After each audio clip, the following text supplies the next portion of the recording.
The Arboretum, State Botanical Garden of Kentucky. This is Al Fritsch at earthhealing.info. We are here at this beautiful location, 100 acres, right next to the University of Kentucky. Something that everyone should experience and see if possible, but at least view the video that we have before us. Something that will be in our minds for years to come.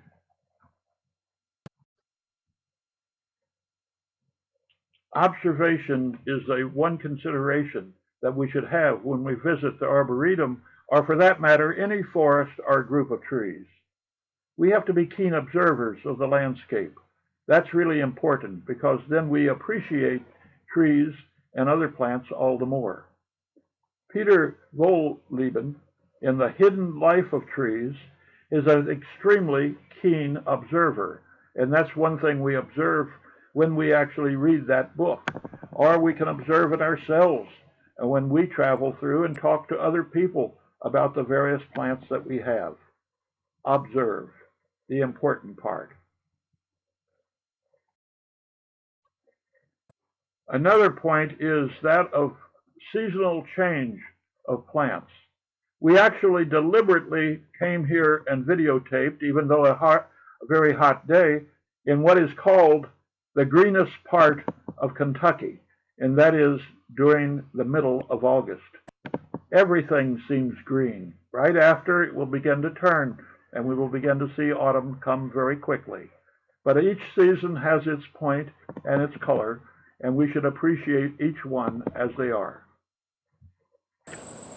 Another point is fragrance. That is, how do we smell the plants that are around us and trees?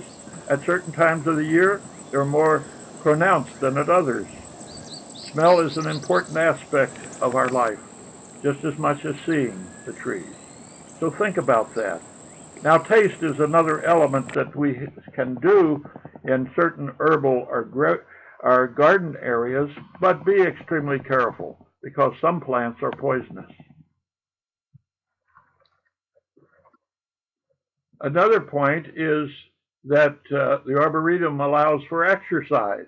It has 2 or 3 miles of good walking trails, but they can also be used for hiking, skipping, running, jogging, even strolling.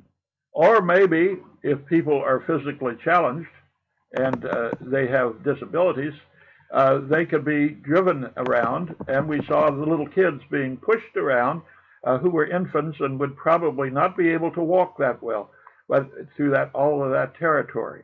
But we do, when we go to a forest or when we go and look at trees, we have to exercise ourselves. And in doing so, we come to appreciate all the more the outdoors in which we are walking and living. Another point that we should consider when we walk through the Arboretum is that there's an immense variety of different plants present. They say there's 2,000 roses and other cultivars that are shown here, and most likely there are, if we begin to count them all.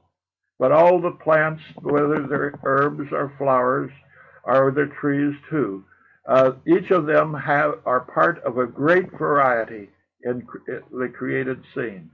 But when we begin to appreciate variety, we see that at various times of the year, certain things stand out more than others.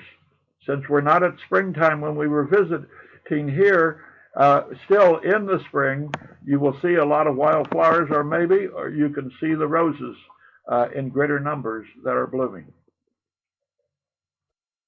One thing to carry away from our visit to the Arboretum is that we must take care of trees and, for that matter, all plants.